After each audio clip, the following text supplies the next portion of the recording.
दिनैहाय 28 March 2025 and everyone, thank you so much for joining to my life and आं just दासो सफैदों बाहेरायाव थांदोंमोन साबेसे जइन जादों बेखौ नायग्रोनि साबेसे बेसेबां मानसि जइन जाबोदों बेखौ नायग्रोनि दाथ' जइनखौनो नुवाखै माथो दासो जा बारायबोदों दासो 8 जन जइन जाबोनाय नुबोदों लाइकखौ मारिना होबा एसे मोजां मोनगोन गोसोफ्रा आरो बिनि गेजेराव जों टपिक बिनि सायाव जों रायज्लायनि ट्रेडिं खालामाखै नामा माइ दिनै खालामदों दिनैहाय आङो मोननै एकाउन्ट दं आंना ग्र'आव मोननैल' नङा आंना माबायाव दङ ग्र'आव दङ जेर'दा दङ आरो बिनि गेजेराव डन एप्सआव दङ आं डन एप्सआव 11,000 just wait 11,327 खामायदों ओमफ्राय माबायावहाय मा होनदों ग्र'आव आङो 14,548.05 खामायदों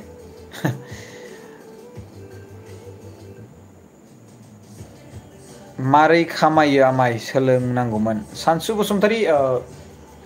बेयो गोबां मेहनतनि खामानि आरो एनालाइज खालामनायनि खामानि आरो गोबां रिस्क आरो मेनेजमेन्टखौ फल' खालामनांगौनि गोनांथि फार्स्ट टाइमाव बेखौ सोलोंनाया बा रां खामायनाया गोरलै बाथ्रा नङा बेखौहाय नोङो खामायनो थाखाय गोबां नोङो पेशेन्स थानांगोन गिनायखौबाबो दोनथ'नांगोन बाट बबे समावहाय गिनायखौबाबो दोनथ'नांगोन बेखौ नायनांगोन बे नङाखि नों बायबाय हे आदा प्रकाशआ बुंदों बेखौ गिनायखौ दोनथ'नांगौ दा आं बायदों बिदि नङा बबेयाव नोङो बायदों बबेयाव मानो होनबा नों एक्जेक्ट जाय जायगायाव बायदों जाय जायगायाव नोंनो रां होनो हाथावना समय बैयाव जुदि नोङो बायफ्लांदोंबा बेयावहाय नोंखौहाय माखासे सोद्रोमाफ्रा मेनिपुलेट खालामनानै नोंनि जि माखासे पजिशन बेखौहाय मिसबिहेभ खालामनो नाजायो आरो बे मिसबिहेभ खालामनायावहाय नोंथाङा माने गिनो नाङा स' बेनो जाबाय मानो गिनो नाङा नैबेनो खोथाया आं बिनि थाखायसो बुंदों मानो होनबा नोंनि जे बायनाय टाइम आरो सिचुएशन बेयो गोबां कारेक्ट नाथाय बेखौ नों बोरै मोनथिगोन बे कारेक्टआ मा बबेयाव बायदोंमोन आङो मा समाव बायदोंमोन बियो कारेक्ट टाइमा आरो बेवहाय आं नेजायो होनना बोरै मिथिनो दा बिदि नङाखि आदा प्रकाशआ बुंदों नेजायो होननाय लोगो लोगोनो नेबानोथ' जागोन बेथ' नङा नालाय थाम्फैलै बिराद एकदमबारे स' बबे समावहाय planning and strategy and time and situation and risk and management how to follow that you need to learn first of all you need to learn so खायसे सोद्रोमाफ्रा बेवहाय बबेनि गोरों मा गोरों होनना बुंनो हागौ don't worry about that बेफोरो थाखायो आरो बिसोरजों नोङो जेबो सन्देरनो नाङा बिदि बायदि बुंग्राया मेरलाखा फंबाय स' बेखौहाय अनलाइनजों लोगोसे अफलाइनाव सोलोंनाया फार्स्ट बेटार मानो होनबा जोंनि कमिउनिटियाव जोंनि जाथियाव बर' हारिनि गेजेराव माने ट्रेडिं आरो शेयार मार्केटनि सोमोन्दै बारा सुबुंफ्रा मोनथिया स' बेखौ जों एवारनेस टाइपै जों बेखौहाय लांगोन आरो बेखौहाय जाहाथे जोंनि बर' हारिनि सोद्रोमाफ्रा सुबिदा खालामना लाङो नङा होमबा दा नोङो बायबानो ट्रेडार जायो बे नङा नोङो माबा मोनसे शेयार मार्केटनि मा होनदोंमोनलाय माबाखौ मा होनदों शेयारखौ बायबानो जे नोङो सासे ट्रेडार आरो प्रफिट एन्ड लस खालामबानो लस आरो प्रफिट एसे एनै खालामबानो बे नोङो सासे ट्रेडार जों बेखौ बुङा बेफोरो जास्ट गेमलिं टाइप एन्ड बैखौहाय मेनेजमेन्ट खालामनो रोङैया ट्रेडार जाया जाय मानसिया मेनेजमेन्टखौ क्लियार खालामनो हायो जाय मानसिया धैर्य हमनो हायो बैखौसो ट्रेडार बुंगोन आरो होमबासो नोंनि आखायाव फैसाबो थायो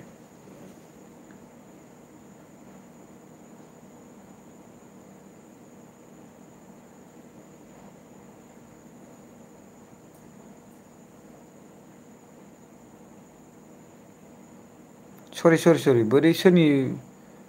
सोरनि माबाया मेसेजआ कमेन्टआ डिलिट जाफ्लांखो आंना मबाइला गावदोंमोन नालाय डिसप्लेया थांदोंमोन ओमफ्राय दांबानो टाचपेडआ माने गोबां बायदिसिना जाफ्लांबाय थायो नै दाबो जाबायानो नै स' बिनिखायनो बिराद माने माबा जायो नोंनि थासारिया बोरै जाखो आंनि थासारिया इसोरनि अननायाव मोजाङानो thanks for your help and support अनसुमै बसुमतारी आं नोंखौ माब्ला मदद होखो माखो आं मिथिया सुबिन बसुमतारी हेल' बस हाय सुबिन आं नोंखौ ग्रुपाव जइन खालामनाय नुदोंमोन बड'लेण्ड ट्रेडिं ग्रुपाव नाथाय नों लिभ जाफिनबाय नामा बेखौ मिथिला आङो पनिता मारै दं आदा मोजाङैनो दङ सानसु बसुमतारी थेंक इउ आदा सेरफांगुरियाव फैबा आंनि दखानाव हाबलां अनलाइन केफ दं आंना अके good good all the best like खालामना हो अननानै एसे आरो शेयार खालामना हो बेसेबां प्रफिट खालामखो दिनै ना सुबिन दिनैनि बाथ्राखौ बुंदो नामा सुबिन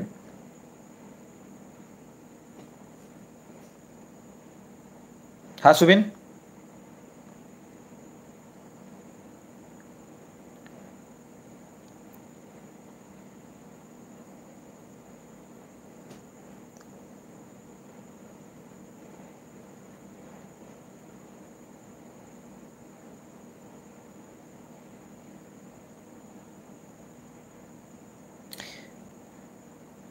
दिनैनिया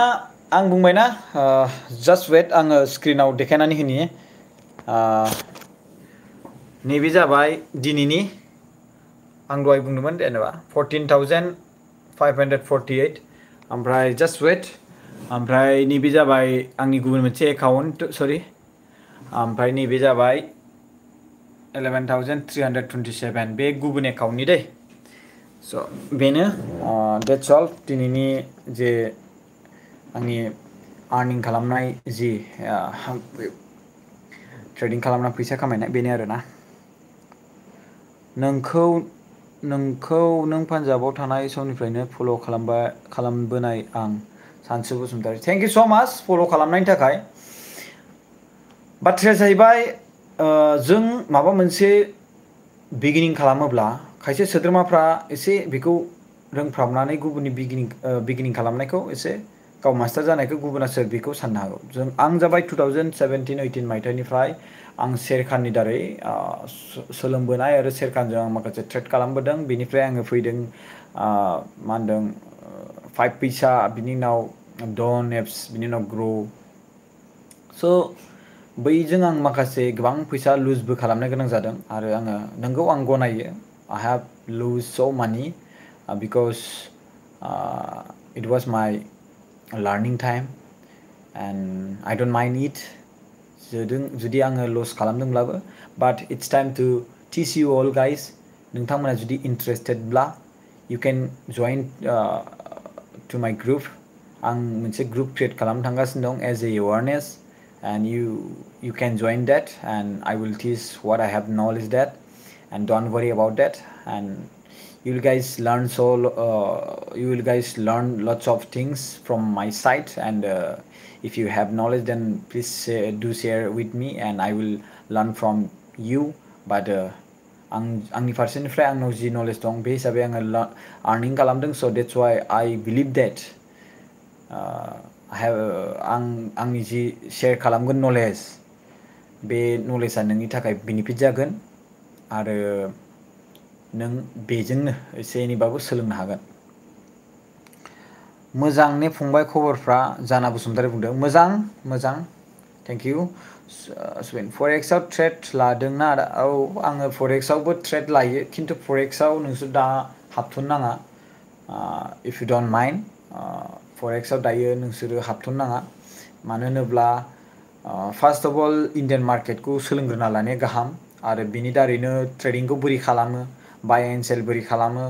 आरो बबे समाव बबेखौ बाय खालामनांगौ टाइम एन्ड सिटुएसन बेखौ नोंसोरो सोलोङोब्ला मोजां जागोन and I guarantee you that you will learn lots of knowledge from my side and I will try my best okay bro फार्स्टआव मिनिमाम बेसेबां इनभेस्ट खालामनांगौ I don't think it's called invest and इनभेस्टिंआ मोनसे जेरावहाय नोङो गोबाव समसिम invest खालामनायखौ होनना बुङो खिन्थु नों टाइम इनभेस्ट खालामगोन बेवहाय एन्ड विथ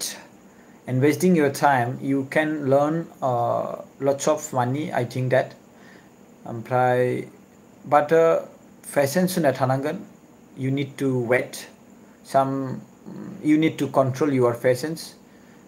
नों गावनि patience जि control बेखौहाय mindsetखौ एसे clear खालामनांगोन and I guarantee you will learn from this from my side and how to control mindset नों जेब्ला माइन्डसेटखौ जेब्ला कन्ट्रल खालामनो हाबाय अब्ला नों देरहासारनो हागोन बेखौ सानो माखासे सोद्रोमाफ्रा आंनि रायलायनाय स्टाइलफोरखौ लानानै अभार स्मार्ट बायदिसिना साननो हागौ बाट प्लिज डोन्ट थिंक लाइक दिस आंनि रायलायनाय लिंगुइस्टिक एन्ड डिसिप्लिनारि बे आंनि रोंगौथि बा आंनि बियो सिनायथि स' that's why whatever you think I don't mind it I will say like this okay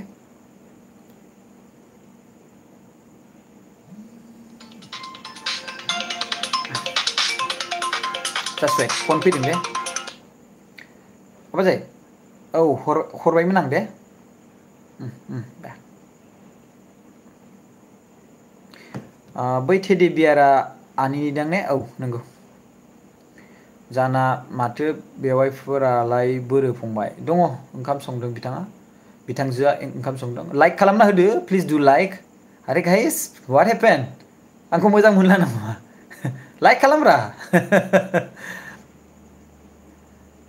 एकाउन्टाव बेसेबां थाथारनांगोन जोंना केपिटेल एन्ड क्वान्टिटिया बारायबाय दाख्लै बयनिफ्राय सेबिनि रुल्सआ एसे बारायबाय that's why minimum I think you need to 50,000 I think if you want to earn some amount माने साइज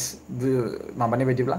आरो बाखि नोङो ओरैनो लार्निं पारपसनि सिस्टेमै जुदि नायोबा 1 lot बा 2 lots बेफोरनि थाखायबाथ' नोङो 10-20,000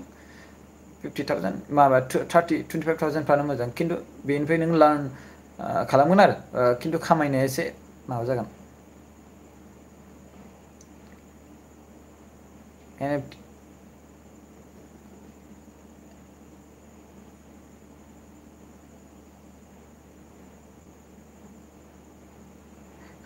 बे नोंलाय आरो बेखौलाय नों बेजों जेबो लोब्बा गैया बेयो बेसेबां इयार्स जाखो दा ट्रेडिं इन्डास्ट्रियाव अके सुबिन I already told you and all of you guys आं 2017-18 निफ्राय जेब्ला आङो पान्जाबाव दंमोन अब्ला बै समनिफ्रायनो आङो सेरखानाव जइन जादोंमोन माने ट्रेडिं खालामनाय स्टाइल बाट आं बारा एसेबां रोङामोन आं बारा जेबो रोङा बाट बिदिनो 1,500 बिदिनो 5,000 बिदि थाङोमोन आरो आं जेब्ला पान्जाबाव फरायदोंमोन अब्ला बे समावहाय आंनाव फाइनान्सियेलि बिराद क्राइसिस खामोन आंनो बिराद गोबां रां दंमोन स' I can't give that time I did not give lots of time that time and I did not have enough money for that time बेनि थाखायनो and माखासे जि रांखावरिनि आंखाल बै रांखावरिनि आंखालनि थाखाय आं बै समावहाय इसिबां सोलोंनो सानब्लाबो हाखायाखै मानो होनोब्ला रां गैयाबा नों बोरै ट्रेडिं खालामनो आरो बै समाव सेम'नि बारा गोबां इदि गैयामोन स' दानिया गोबां ओरैनो सोलोंनो थाखाय डेम' बायदिसिनाबो ओंखारबाय फरेक्सफ्राव खिन्थु इन्डियान ट्रेडिंआवहाय माबा ओंखाराखै मा होनो सेम' ओंखाराखै स' आं फिन खेबसेबाव नोंसोरनो खोन्थाबावनि आंनि जि दिनैनि आर्निं खालामनाय जि प्रफिट खेबसेबाव नैबेनो मोनसेया जाबाय 3,604 मोनसेया जाबाय 7,723 टटेल 11,323 आंनो दै नै प्रकाश मालायनि नङा बियो अके ओमफ्राय मोनसे दंबावो आं बेखौ खोन्थाबावनि र' नैबे नैबे माने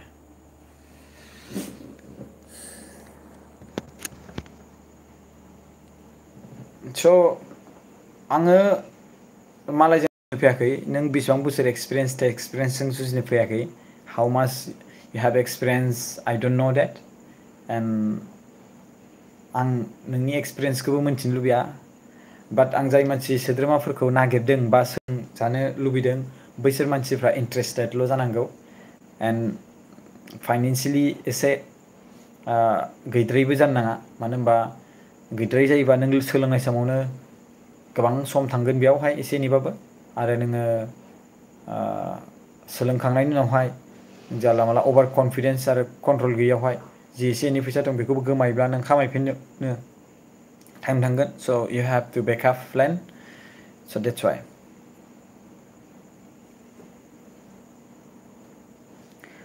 थख' थख' बर' रावजों आं फोरोंगोन थख' थख' इंलिसजों आरो what about आदार्स what they teach how they teach आं बेबायदि फल' आप खालामा आं आंनि स्टाइलजों खालामगोन आं बोरै रोंदों आं बोरै बुजिदों and I did not take any course from any side ओमफ्राय आं सोलोंदों आं टाइमखौ इनभेस्ट खालामदों आरो बिनि गेजेराव आं बे टाइम इनभेस्ट खालामनानै ट्रेडिं खालामनायखौ बोरैहाय फल' आप खालामनांगौ माबायदि स्टाइलै ट्रेड खालामनांगौ आइ लार्न लट्स अफ एन्ड बोरैहाय नोङो बबे समावहाय खालामनांगौ खेबबेसे खालामथावना ट्रेडिंआ दिनावहाय बेखौ आं सोलोंदों आरो बबे टाइमिंआ बेस्ट बबे टाइमावहाय ट्रेड खालामथावना बेखौ आं सोलोंदों बबे केन्डेला नोंनि थाखाय गोबां मोजां बबे केन्डेला नोंनि थाखाय मोजां नङा बेखौ आं सोलोंदों दा फैसाबो गारदों आङो ट्रेडिं खालामनायाव लुजबो खालामदों नाथाय आं सोलोंदोंबो स' आं बेखौनो मोजां मोनो बेखौनो आं मोजां मोनो स' दिनैनि जि बाथ्रा रायज्लायनाय नोंथांमोनजों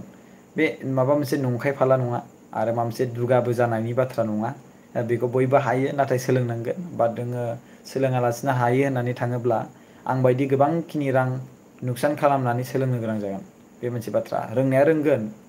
आं जुदि रोंदोंबा नोंसोर मानो रोङा जानो नङा होमबा खिन्थु आं जे लाख थाखा नुकसान जादों बै बे लाख थाखाखौ नोंथाङा इनभेस्ट खालामनो हानाय गोहो दंना बेसो आरो बाथ्राया आरो बेसेबांबा आरो लाख थाखा गारनानै सोलोंनो हागोन मोनसे बाथ्रा आंथ' आंनि जिखिनि लाख जे आं थांबाय बेजों आं रोंबाय बै समावबा बिनिबो बारलांनो हागौलाय खायसे सोद्रोमाफ्रा क्रर थाखा गारनानैबो सोलोंनाया माने लेक अफ नलेज जायो गोबां खम जायो बाट उनावहायसो हायो बुजिया आइडियाखौ बोरैहाय माबायदि खालामथावना माबायदि समावहाय बायथावना बेखौ माने खायसे सोद्रोमाफ्रा अभार कनफिडेन्सलि फैसा आप एन्ड डाउनखौ नुबानो नै प्रफिट जाबाय सेल खालामबाय बास बेखौनो रोंदों सानबाय आरो नै प्रफिट जाबाय सेल खालामबाय बास रोंदों सानबाय आरो माने बायबायबो प्रफिट जाबाय 2-3 हाजार 5,000 बास सेल खालामबाय माब्लासिम थागोन नों बिदिखौ नोंनि जे 5,000 3,000 जे प्रफिट जानाय खेबसेनो नोंखौ 30,000 माइनास खालामगोन गेजेर खन्द'आवनो मालाबा समाव ओरैबायदि अब्ला नों रोङोब्लाथ' बै बे बेसादा जानाय नङाना नङा होमबा नों बायबानो जे नुकसान जायो सम लानानै येस आंहाबो जादों आंबो बेबायदिनो गोबां सम माने माइनास जानाय आरो आयु मानो थांबाय थायोब्रा आंनि एगेन्स्टल' आं बायबानो माइनास जायो yes I do suffer lots of time बाट बेखौहाय बोरै मिन्थिनो आं बेखौ बोरै बुजिगोन आं बेखौ आइजो माहारियाबो हायो हिन्जाव माहारियाबो हायो ससियेल मिडियायावहाय मोसानाय मानाय बेफोरखौ ज्राब गारनानै आं बै बे मोसानायनि बा रिल्स बानायनायफोरखौ जाय इन्टारेस्टेड बे बेलेग खोथा नाथाय थाखा खामायनो थाखाय खायसे सोद्रोमाफ्रा ओरैबायदिसिम थांबाय बैफोरखौ ज्राब गारनानै नोंथांमोना नैबे शेयार मार्केटनि जे आं बुंनाय idea you can invest your time and you can earn lots of money I guarantee you यार जुदि नों रोङोब्ला नों जुदि स्ट्रेटेजिखौ बानायनो रोङोब्ला नों सोलोंनो हायोबा बा रोङोब्ला जेब्ला नों रोङो नों खुद फारसे बुजिनो हानाय जायो अब्ला नों बेखौ आरामसे हागोन नों मा खामायगोन इउटुबावहाय फेसबुकआवहाय रिल्स बानायनानै बिनि बाब्बा नों बिनिफ्राय खामायगोन दिनाव नोङो मा होनदों लाख थाखाया मा नोंनाव जुदि 10-20 लाख थाखाजों नों इनभेस्ट खालामबा 1 लाख थाखा इजिलि फैगोन नोंनाव जुदि रोङोब्ला नों मालाबा समावहाय येस मालाबा समावहाय बे प्रिमियाम बाराया बेनि थाखाय नोङो फैनाय नङा जानांगौ बाट बेखौथ' नों मिथिखागोन ना प्रिमियाम बारायखौ जेब्ला नों प्रिमियामा बारायनाय नङा बेखौथ' नों मिथिखागोन ना नोंनि जे कैंडलस्टिकआ बबे जायगायाव दंहैयो बबे जायगायाव सिटुएशनाव जाना दंहैयो बबे जायगायाव नोंनि कैंडलस्टिक्स आरो नोंनि सिटुएशना बबे जायगायाव दंहैयो नों बुजिगोन ना बेखौ अब्ला नों बे समाव नों ट्रेडखौनो लानाय नङा खम नों बिराद रिस्कि खम लागोन नों जेरावहाय नों 1 लाख टारगेट खालामोमोन बे समाव नोङो 10-20 हाजार टारगेट खालामगोन नोङो इनभेस्टमेन्ट एमाउन्टखौथ' नों सेमखौनो दोननो हागौ जेनेबा नङा होमबा बाट नों टारगेटखौथ' खम लागोन ना मानो होनबा नों मिथिखायो बेवहाय आं बारा रिस्क लाजाया होननानै स' मालाबा समाव नों रिस्कखौ मोजां लागोन बेनि थाखाय नों खामायनोबो हागौ नङा होमबा साप'ज हमना लायनो आं 5000 क्वान्टिटि बायबाय 50 रुपिसनि एक्सपायरि दिनखालि एक्सपायरि दिनाव बिराद माने मा जायो सम लानानै एकदमबारे डाबल स्टेन्डार्ड जाहैयो डाबल स्टेन्डार्ड मिन्स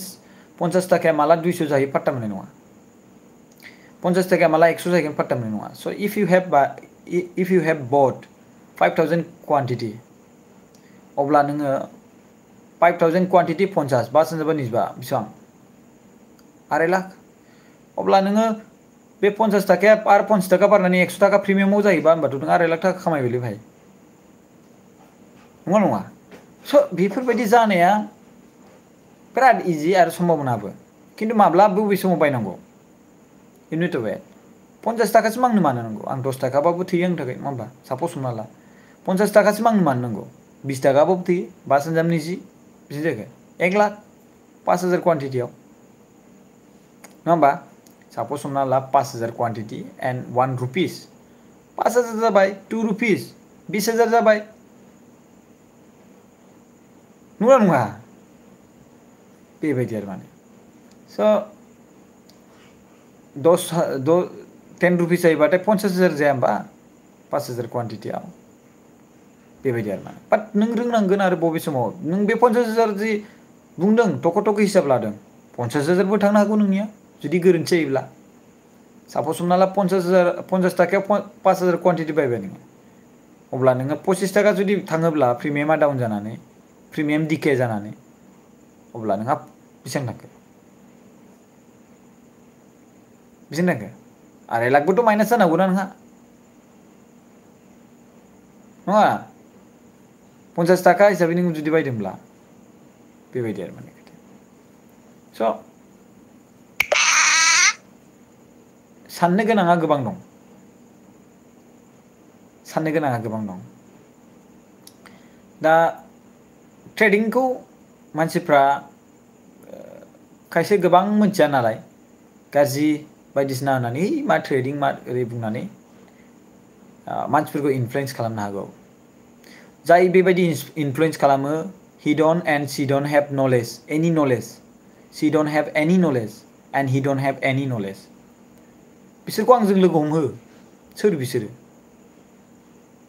गुबुन गुबुन जायगायाव थांनानै सोरखौबा बुंनो हागौ नाथाय आंनि सिगाङाव बुंफैलाय बियो हिम्मत दंब्ला मा नलेज दं बेनाव मानि थाखाय बुंदों नलेज थाब्लासोथ' बे बुंगोन ना if he have and she have knowledge अब्लासो इनफ्लुयेन्सखौ बेबायदि खालामगोन ना जे ट्रेडिंआ ओरैबायदिसो बेनाव नलेज थाग्रोनांगोन सिगांग्रो अब्लासो बे गुबुनखौ बुजायनो हागोन ना if he don't have any knowledge and if she don't have any knowledge बोरै बुजायगोन गुबुनखौ बोरै ससियेल एवारनेस खालामगोन गुबुनखौ स' जाय सुबुंफ्रा ट्रेडिंखौ ओरै थोरै बुङो स' बिथांजोनाव आरो बिथांनाव गैखाया जिर' बे थिफुदलिसो बियो ओंखायनो बुङो आङो जाय मानसिफ्रा बिदि आंजों फेस खालामफै नांगौबा आं गारि भाराखौ हरगोन बेनो नङा होमबा स' मानसिखौ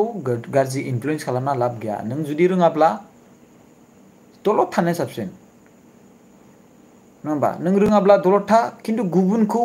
गाज्रि इनफ्लुयेन्स दा खालाम किजान बेचारा बेबोथ' सासे ट्रेडार जानानै 1000 बाबोथ' दैलि 2000 बाबोथ' दैलि खामायनानै बेयो न'खर संसार जानो हागोन ना रिस्क एन्ड मेनेजमेन्ट खालामनानै मालाय नङा आरे भाइ 50,000 गारनानै आं जुदि 50,000 खामायनानै 50,000खौ बरना दोनबाय आं प्रफिटजोंसो ट्रेड खालामगोन ना नङा 50,000 मुलखौ आं बरना दोनबाय 50,000 जि दं आं बेजों मुलखौ ट्रेड खालामना आं 1 लाख बानायबाय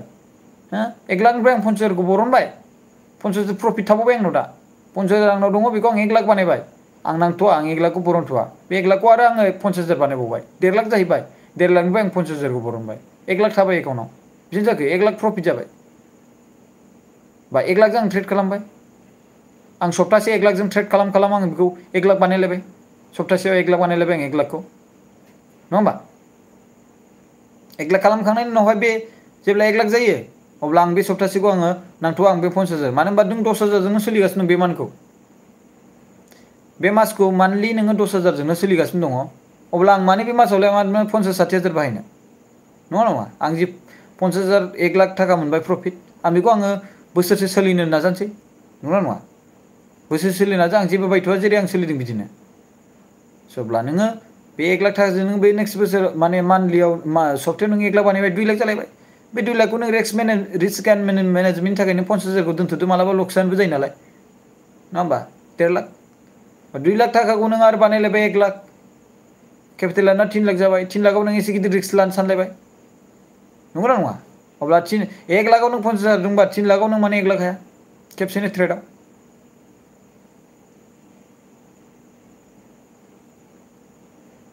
इट इज नट नाटक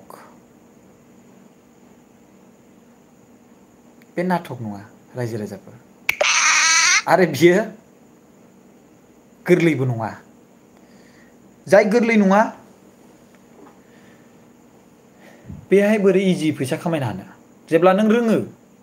फैसाया एकदमबारे ओरै थांगोन इजि जेब्ला नों रोङो इट्स नाथिं फर इउ नों जेब्ला रोङो आरो एन्ड जेब्ला नों रोङा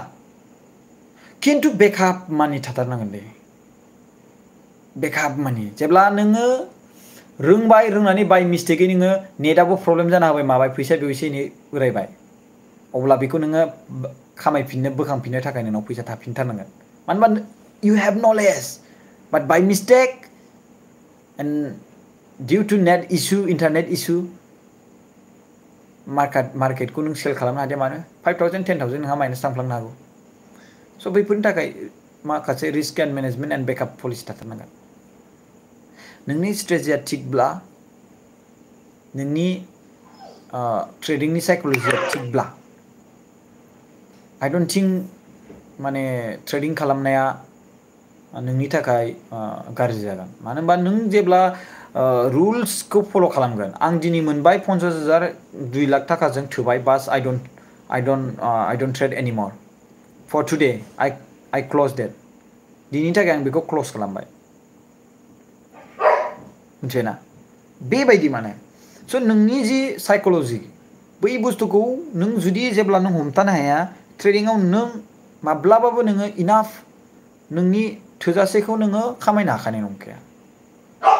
जेब्ला नों टाइमखौ स्पेन्ड खालामगोन नों बुजिलांबाय थागोन जे नोंनि मार्केटआ माबायदि सिस्टेमै दावखोयो बे आं बुंनाय नङा मार्केटआनो बुङो बिदि दिनै आं मानो बुंनो हादों बिदि मार्केटनिफ्रायनो आं बुंनो हादों मार्केटआनो आंखौ बेबायदि बुंनो फोरोंदों दिनै आंखौ रावबो सुबुङा आंखौ फोरोङाखै मार्केटआसो फोरोंदों आंखौ मानो होनबा मार्केटनि जि हालोद मार्केटनि जि बाथ्रा आं बेफोरखौ एकदमबारे सेकेन्ड बाय सेकेन्ड मिनिट बाय मिनिट आङो नायबोनानै आरो आं सोलोंबोनानैसो बेबायदि नोंथांमोननि सिगाङाव अफेन लाइभ माने फोरोंनो हानायनि गोहो दं होननानै आं बुंना लानो हायो yes definitely I don't have any certificate I don't have any recognized certificate but myself आं हारसिं गावनो खुद माने रोंगौथि गोनां बास if you don't have any trust नोङो जास्ट सोलोंनानै ट्रास्ट माने इनभेस्ट खालामना ट्रेड खालामना नाय आरो जुदि बेयाव नुकसान जायोब्ला बारा नङा जास्ट 5,000 10,000 बेखौ नुकसान जायोबाथ' नोंहा लाइफआथ' बरबाद जागोन बेथ' नङाना जुदि नोंहा ट्रास्ट गैयाबा but I guarantee you will not lose but नोंनि 10,000 जों नों खामायनाय जि रां 1,000 खामायनो हागौ नोङो 10,000 जों नाथाय बे नोंनि थाखाय इनाफ जानाय नङा इदि आरो माने आं 1,000 मोनदोंब्ला आरोबाव आं मोर I will earn that दानो आं जुदि 1,000 मोनदोंब्ला आरो आं खामायबावगोन र' आरो 2,000 बानायनि स' बै बे जे मा होनोमोनलाय बे हांगार बै बे जे मा होनदों बेखौ मा होनोमोनलाय जोंहा लुबैसुला जानाय ग्रेडि बेयावनो जेनो खायसे स' बबे समाव मा दिनखालि ग्रेडि जानांगौ बेखौबो बुजिनांगोन ग्रेडि जानांगौ नङा जानाङा नङा जानांगौ ग्रेडि जाथारनांगौ आरो you need to ग्रेडि लाइकआ माथो खम जादों एसे लाइक खालामना हो एन्ड एनी कुइसन्स नोंहा माबा मोनसे सोंथि दङ नामा नानिमोन फंबायमोन बिदामोन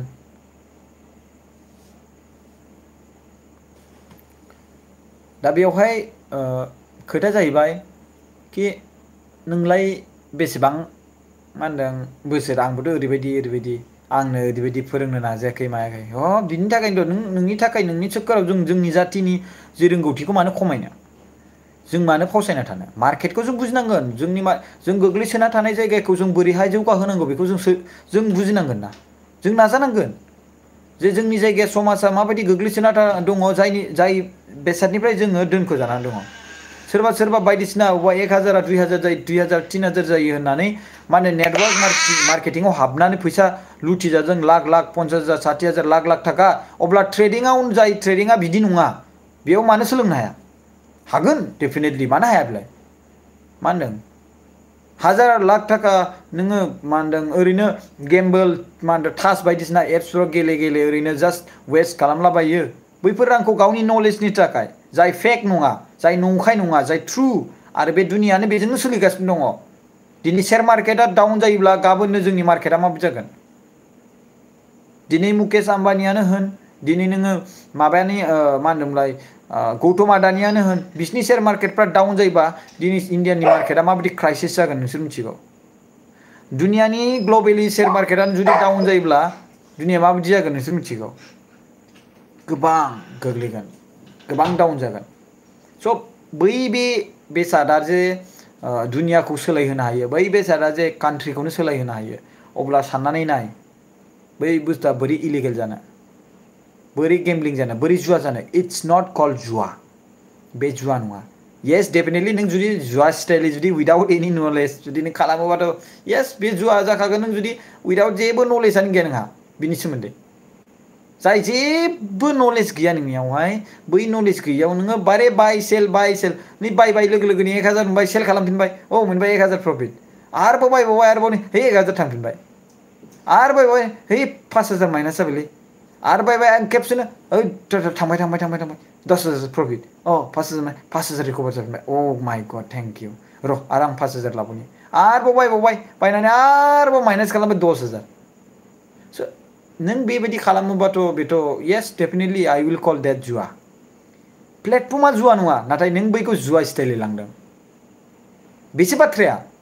प्लेटफर्मा जुवा नङा दै नोंसो बेखौ जुवा खालामदों मानो होनबा नों जेबो नलेज गैयालासिनो बाय एन्ड सेल खालामदों जेबो इउ डोन्ट हेभ एनि नलेज फर दिस अब्लाथ' नों बेबायदि खालामखागोन ना नों जेबो बेखौनो बुजिखायाबा बियो बबे समाव बायनांगौ माबायदि बायनांगौ बिनि केन्डेल स्टिकनि मिनिङा मा बुजायदों बे केन्डेल स्टिकआ बोरै भलिउमखौ बुजायदों बिनि भलिउमा बोरै खारदों बेवहाय बबेयाव बांसिन भलिउम दङ बबे माबायदि जाना दङ बबे इन्डेक्सआ बबेथिं थांदों बबे निफ्टि 50 बहा थांदों सेन्सेक्स बहा थांदों बेंक निफ्टि बहा थांदों निफ्टि मिड केप बहा थांदों बेंक केप बहा थांदों you have to know that everything and बिसोरनि जे पेरेन्ट्स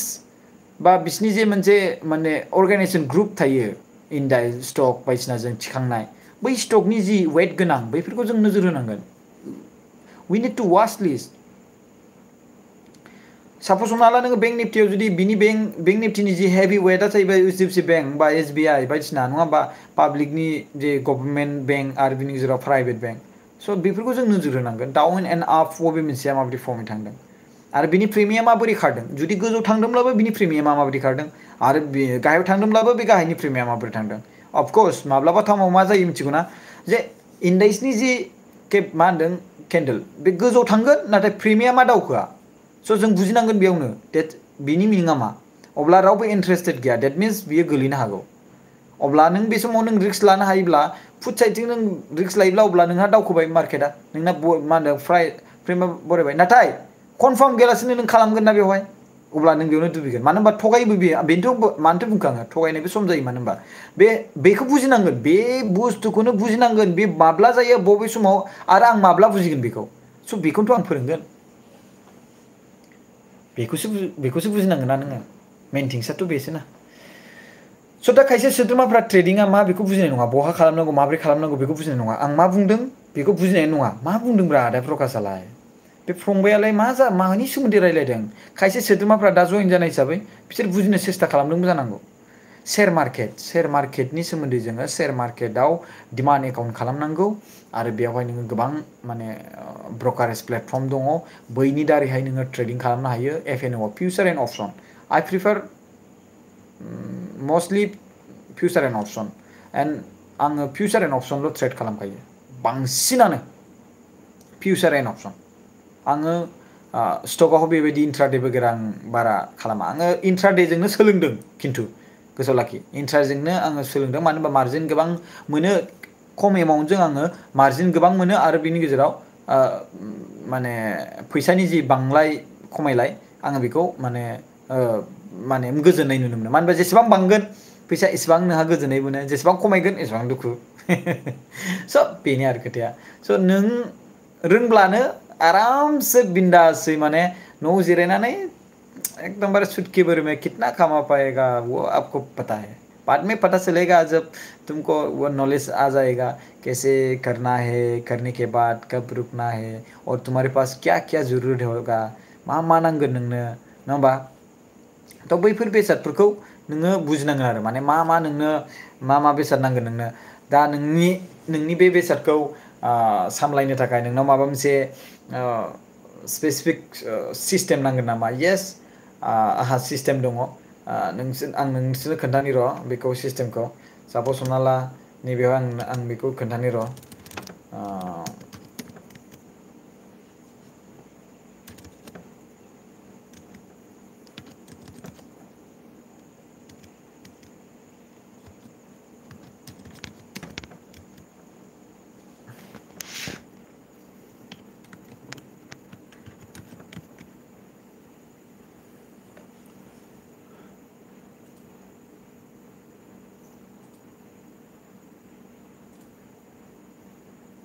That's right.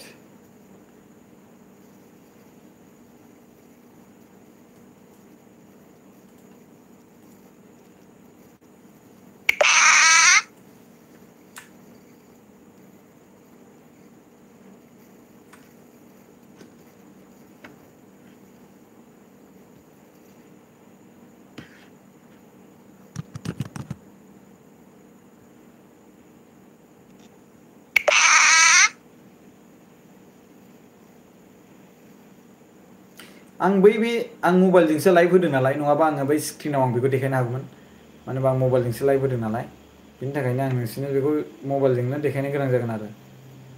नायदो आंनि सेटआप बिदि आं सेटआपखौ खालामना देखायबाय आरोना बे जाहैबाय आंना ओरै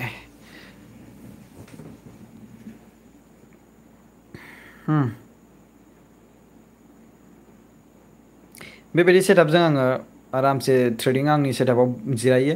आरो बिनि गेजेराव आङो मा होनदों ट्रेड खालामो आंनि एनालाइज आंनि माबा आरोना स' मस्ट प्रबाबलि आंनि दिनैनि मार्केटनि जि मोनसे बुजिनांनाय फुंनिफ्रायनो आङो नैबे बेसादखौ आङो बोना दोन्दोंमोन नैबे जाबाय बिनि जुदि नैबे सार्कोलनि जुदि गोजौ थाङोब्ला मार्केटआ एकदमबारे हाइलि रिस्कआव नोङो सेलिं खालामनो हागोन आरो गैयाब्लाबो गाहायाव फैयोब्ला बेयावबाबो नों सेलिं खालामनो हागोन बाट आङो गोजौआवहाय बे बांसिन ओरै क्रस जानाय नङा आं बेखौ मोन्थिनानै दंखायोमोन स' लिमिटखौ आङो बेयावनो बोना दोन्दों जे बेसेबां थांगोन बेयो उनावहाय नायबाय मार्केटआ गोलैबाय आरो खिन्थु दावखोना बिनिफ्राय अभार सेल जाखाबाय आरो बिनिफ्राय गोलैबाय बिदि आरो माने स' बे स्ट्रेटेजिया नायदो आरामसे बोनाय एंगेला नायदो माबायदि आङो ओरै बोनानै बे आं दा बानायनाय नङा बेखौ आङो दहाय फुङावनो आङो जेब्ला ट्रेड खालामदोंमोन बे समाव आङो बेखौ बानायदोंमोन आरोना ओमफ्रायना स' बेनो आरोना स' माने ट्रेडिंखौ खालामोब्ला माखासे स्ट्रेटेजि थानांगौ आरो बे स्ट्रेटेजि हिसाबै खालामनांगोन आरोना आरो आङो नंखाय बांखाय बुंनो थाखाय आं गावखौनो लाजि फोनांनो लाइभआव फैनानै बुंना लाफायाखै दै गोसोआव लाखि नोंसोर जुदि सोलोंनो गोसो दंब्ला येस आं डिसक्रिपसनावहाय ग्रुप होगोन वाट्सएप ग्रुपनि जइन जानायनि नोंथाङा बेयाव जइन जानो हागोन येस आं नोंथांमोनखौ बेवहाय ग्रुपआवहाय एक्सेप्ट खालामना लागोन ओमफ्राय बिनि गेजेराव जोङो मोनसे लेसन खालामगोन मा होनो बिनि ट्रेडिं खालामनायनि मोनसे प्रसेसिं मोनसे लेसन खालामगोन बेवहाय जेरावहाय नोंथाङा एकाउन्टआनो गैया मा एप्सखौ इउज खालामनांगौ बबे एप्सआ साबसिन आरो बोरैहाय इउज खालामनांगौ बेखौ ए टु जेड बेसिकनिफ्राय मास्टार प्रफेसनेल बानायनायसिम आं नोंथांमोनखौ मदद खालामनो हागोन आरोना आं बेखौ खालामगोन आरो बेखौ आङो मोनसे अफलाइन हिसाबै आरो बिनि गेजेराव प्रेक्टिकेलि बेखौ आं नोंथांमोनजों लोगो हमनानै बेखौ खालामगोन जाहाथे जोंनि लाइमोनफ्रा इयुथफ्रा जेरावबो फावसायना थाया आरो नोंथाङा जुदि बबेबा मोनसे फिसा ओरैनो नेटवर्क मार्केटिंआव ट्रेडिं होनानै गेमल होनानै 10,000 20,000 बेयाव गारनानै इनभेस्ट खालामना जुदि नोङो बेखौहाय नोङो बरबाद खालामनो हायोब्ला अब्ला नों गावनि नलेजनि थाखाय बे ट्रेडिंआव मानो हाया ट्रेडिंआ मा शेयार मार्केटआ मा बेखौ नोंसोरो बुजिग्रो हा दा ट्रेडिंआ गोबां रोखोमनि थानो हागौ आं बुंदोंना सिगाङावबो आं बुंदों जे ट्रेडिंआ बेयावहाय नोङो फालांगिखौनो होनो नालाय हा फालांगिखौनो होनो नालाय दा शेयार मार्केटआवहाय जोंना ट्रेडिं खालामनाय मा खालामनायनि बाथ्राफोरखौ गोबां मा होनदों माने फारागथियाव बुजायनो हायो आरोना दा खायसे सोद्रोमाफ्रा बेखौनो दा ट्रेडिं होननानै माखासे मानसिफ्रा सिगाङावहाय माने इनभेस्ट खालामनाय मा खालामनाय डाबल जागोन मागोन होननानै नै शेयार मार्केट ट्रेडिंखौ दोनखुमानानै गेमबल खालामनानै मानसिफोरनिफ्राय हाजार हाजार कौटि थाखा लुथिनानै माने खारनानै दंहैयो आरो सोरबा हमजादों थ' बैबायदि नङा आं बैफोरनिफ्राय बासायथों होननानै समाजनि रायजो राजाफोरखौसो आङो फोरमायनो थाखाय नाजादों जाहाथे बैनिफ्राय बासाय रियेल ट्रेडिंआ बेसो होननानै बेखौ आङो मेगनखौ गेवहोनो नाजादों आरो जुदि गारथारनो गोसोब्लाबो सोलोंथारनो गोसोबाबो बिनिफ्राय सोलों आरो बिनिफ्राय नोङो थाइसे थाइनैबाबो नोङो गावनि पकेट आरो न'नि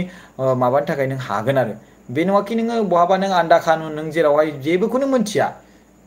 बे जेबोखौनो मिथिया बे मा बेसाद ना खुनु लाइभआवनो नुयो ना बेखौ ना निउसाव नुयो दा नैबे आं जि बेसाद बुंदों नों बेखौ बिनि थाखाय एक्सट्रा चेनेल दंखायो शेयार मार्केटनि चेनेल दं बेयाव मिथिबायना मर्निं सानफ्रामबो नोंसोरो शेयार मार्केटनि सोमोन्दैनो मिथिनो हागोन मानि कन्ट्रल होननाय मोनसे वेबसाइट मोनगोन बेवहाय शेयार मार्केटनि सोमोन्दैनो निउसआनो दाफबजोबनाय मोनगोन आरोना दाफबजोबनाय मोनगोन निउसआनो एकदमबारे स' बेफोरखौ सोलोंना ला बेफोरखौ सोलोंनानै नोङो फिउचाराव खामानि होगोन दाबो खामानि होगोन जुदि नों मोजाङै सोलोङोब्ला बेयावनो नों खामायनो हालायबाय जेरै आं दा एसे एनैबाबो खामायदों नोंबो खामायनो हागोन मानो खामायनो हाया नोंबो हागोन but you have to you need to learn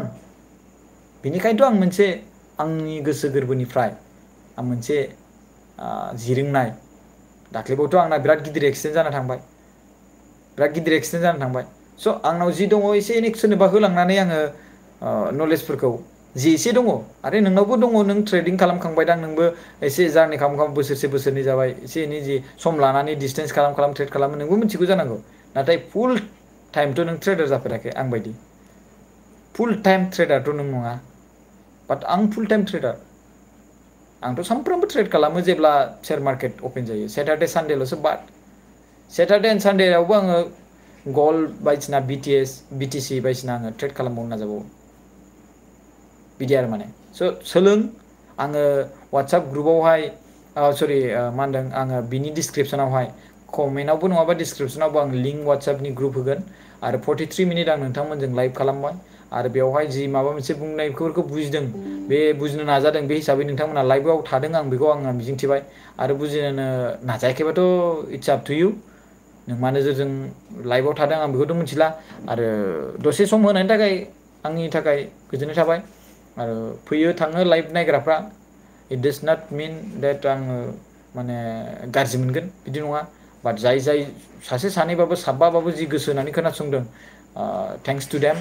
आरो बिथांनि लाइफआ थाबैनो सोलायगोनखौ बेखौ मिजिंथियो आरो गोसो होयोब्ला मानो सोलायनो हाया नोंनाव जुदि नलेज दङब्ला जुदि नों गोसो होयोब्ला जुदि दुनियाफोरानो जुदि बेजोंनो खामायनानै सोलिगासिनो दंब्ला नों मानो हायालै बैजों नोंजों मा फारागथि जास्ट नों गावनोल'सो रोंनांगोन दिनै आंनाव सिलाइ दङ सिलाइजों आं गावनो रोङा देट मिन्स मा दिनै शेयार मार्केटनि प्लेटफर्म दं नाथाय आं शेयार मार्केटनि प्लेटफर्म थाब्लाबो आङो बोरै ट्रेड खालामनांगौ बोरै इनभेस्ट खालामनांगौ आं रोङा आइ डोन्ट हेभ एनि नलेज देट बाट बै नलेजखौथ' सोलोंनांगोन देट मिन्स बै नलेजखौनो आं होनो नागिरदों नोंसोरनो आं मोनसे गुगोल शिटनि लिंक बानायगोन बेवहाय नोंथांमोना एप्लाइ खालामबानो जाबाय आरो बैयावहाय नोंथांमोना मा होनदों एप्लाइ खालामनानै जाय अफलाइननि माने प्रग्राम मोनसे बानायगोन गिदिरनो आरो बेवहाय नोंथांमोननि फुरा ए टु जेड फाइलिं खालामजोबगोन आरो बेनि गेजेराव नोंथांमोनखौ एकाउन्ट खुलिहोजोबगोन आरो बेनि गेजेराव एकाउन्ट खुलिनानै बेनिफ्राय बेखौ सोलोंनाय मा होनदों ट्रेडिं खालामगोन मिथिबायना बाय एन्ड सेल बोरै खालामो आरो बेखौ बुजिनो नाजागोन मस्ट प्रबाबलि 1 आवर 1 आवरावनो फुरा कमप्लिटलि आं बुजायनो नाजागोन फुरा सेटआपै एकदमबारे इसिबां टाइम थाङा बियो बाखियाथ' नोंसिनि सायावसो नोजोर ना नोंथांमोना जेब्ला एक्सपिरियेन्सजों सोलोंलांबाय थागोन आंनि बुंनायखौ अब्लासो नों जागोन ना बास थिउरि एन्ड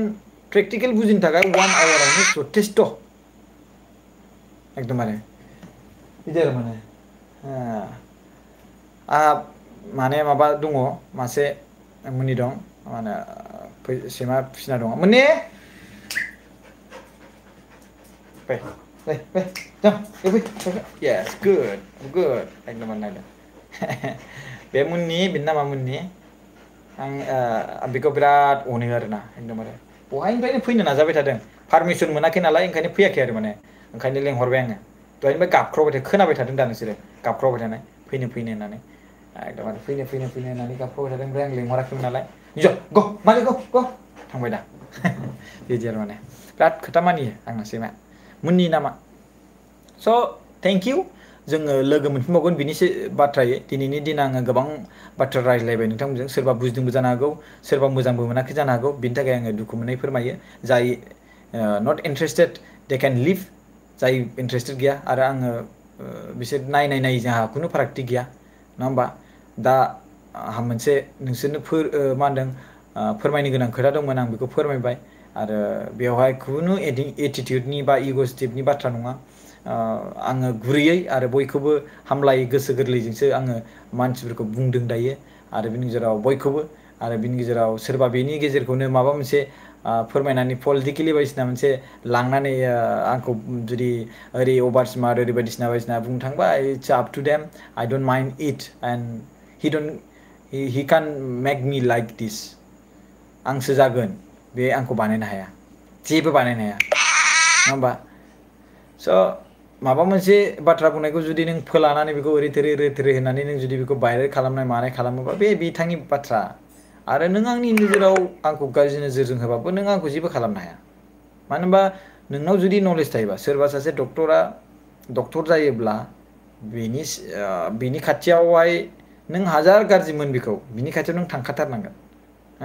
डक्टरनाव थांखाथारनांगोन नों बे डक्टरनाव थाङाबाबो नों गुबुन डक्टरनाव थांनांगोन बिनिफ्राय नोङो ट्रिटमेन्ट लाजायाबाबो नों गुबुनबाबो लाखानांगोन मानो होनबा नलेजआथ' एखेखाना नोंखौ फाहामग्रायाथ' बेलेगखासोना बिनि मानसियानोखा स' बाथ्राया मा बुंनो थांदों आङो शेयार मार्केटआ बिराद इम्परटेन्ट बयनिबो थाखाय नों दिनै आंजों सोलोंजाया गुबुनजोंथ' सोलोंजाखानांगोन बे इम्परटेन्ट होमबा बै समाव नोंहा लेट जाबाय दिनै आं नोंखौ फोरोंनो नाजादों दिनैहाय आं नोंखौ दिनै माबानो नाजादों नाथाय बै समावहाय जेब्ला नोङो टाइम होदोंमोन बे समाव नोङो फोरोंजायासै नाथाय उनावहाय बुजिबाय शेयार मार्केटआ मा ट्रेडिंआ मा बिराद मोजां मार बियो ओरैबायदि नाथाय नों लेट जाबाय बै समाव मालाय गुबुना रोंगौबाय गुबुना गोबां खामायगौबाय आंनि बुंनाया मा नों जेब्ला 1 लाख थाखा गारगोन बै 1 लाख थाखाजों नों जेब्ला सोलोंनायखौ नों थांबाय होनना सानना लाखादो नेक्स्ट नोंनाव मा थानांगोन 1 लाख हमना लादो साप'ज येस डेफिनेटलि आं बुङाखै नों 1 लाख थाखाजोंल' ट्रेड खालामनो हायो बे नङा 20,000 25,000 नोंना 1 लटनि थाखाय थांथारगोन बा 1 लटजों नों मा खामायगोन 1 लटजों मा खामायगोन स' 1 लटआव जुदि 25 क्वान्टिटि थायोबा 75 क्वान्टिटिखौ हमबाय आं दे 1 लटआव निफ्टि 50निया दै निफ्टि 50नियाथ' 75आनो नामाथाय नायोब्लाथ' 75 आं नायनो र' 75 yes 75 होमबा नोङो साप'ज हमना ला 100 प्रिमियामा दै आङो 5 लट खालामबाय 375 क्वान्टिटि थाइथाम खामायबा 3 नांगौ 900 हाजारसे औ होमबा नोंहा बेसेबां नांगौ 36,000 अब्ला नोंनो मेक्सिमाम 50,000 नांथारगोन नों जुदि 2,000 3,000 खामायनो गोसो एकदम दैलि बा बेखौ नोङो दैलि हाजिरा सिस्टेमै नों लांबाय थानांगोन रोंनांगोन आरो रोंब्लासो रोंनांगोन रोंब्लासो रोङाब्ला खिन्थु हाया अके एनिवेज दिनै आं लाइभआव नोंथांमोनजों गोबां बाथ्रा रायज्लायबाय सोरबा बेवहाय आंखौ मा रोंगौ बियो एनालाइज खालामनो थाखाय जास्ट खालामनानैबो लाइभ नायदों जानांगौ I don't care it and सोरबाफ्रा इन्टारेस्ट गोनांफ्रा मोजां गोसो होनानै खोनासंदों जानांगौ आरो सोरबाफ्रा सानदोंदां एनालाइज खालामदों बे मा बुंनो नाजादों स' बुंनाया बेनो फार्स्टनिफ्राय जुदि नायाखैब्ला फार्स्टनिफ्राय नायफिननो हागोन आरो आं मोनसे ग्रुप खालामनो थांगासिनो दङ बेनो जाबाय बड'लेण्ड शेयार मार्केट ट्रेडिं आरो बै ग्रुपावहाय नोंथांमोना जइन खालामनो हागोन आं ग्रुप खालामखाबाय गोबां माखासे मानसिफ्रा सोद्रोमाफ्रा जइन जाबाय बेवहाय गासिबो नटिफिकेसन आंनि जि प्रफिट एन्ड लस बेखौ नोंथांमोना बेयावहाय चेक खालामबाय थानो हागोन दैलि एन्ड जेब्ला फर्मेलि आरो मा होनदों प्रेक्टिकेलि जेब्ला आङो सेसन खालामगोन बेयाव नोंथांमोना definitely you all guys can join and access to the group बेनिफ्रायनो आङो नोंथांमोनखौ दोनथ'नाय थाबाय थेंक इउ स' माच आरो देहाफोरखौ मोजां लाखि इसोरनि अननायाव दाहा दाख्लै गिदिर एक्सिडेन्टनिफ्राय बासायबाय इसोर दं आरो इसोरखौ आं गोसो गोरबोजों गोजोननाय जासियो आरो धन्यबाद थायो बयनिबो रायजो राजाफोरनि माखासे अननाय मोजां मोननायनि बोरफ्राबो थाफादों जानांगौ बेसिकेलि आङो माने नोंसोरनि अननायनि थाखाय आं भाग्यबान होननानै सानना लायो एसेबां गारिया बायग्लि बुग्लि जाजोबलांबाय गेब्ले गेबथे जालांजोब्बाय नाथाय जोंनि देहाया मोजाङैनो मोजाङै थाबाय बिनि थाखाय आङो गासिबो रायजो राजानि अननाय आरो बोर सारस्रिनायजों लोगोसे आंनि गोरबोनिफ्राय आरो अबंलावरिखौ गोजोननाय जासियो थेंक इउ स' माच बेनि थाखाय आं गोसो गोरबोजों आंनि फारसेनिफ्राय जि आंनाव जि शेयार मार्केटनि ट्रेडिं खालामनायनि एफ एन्ड फिउचार एन्ड अपसननि जि ट्रेडिं खालामनायनि जे लं पजिसन सर्ट पजिसन बेखौ आङो नोंथांमोननि सिगाङावहाय शेयार खालामनो थाखाय आइ M ready for this thank you स' माच गाइस भिडिअखौ नायनायनि थाखाय थेंक इउ स' माच थेंक इउ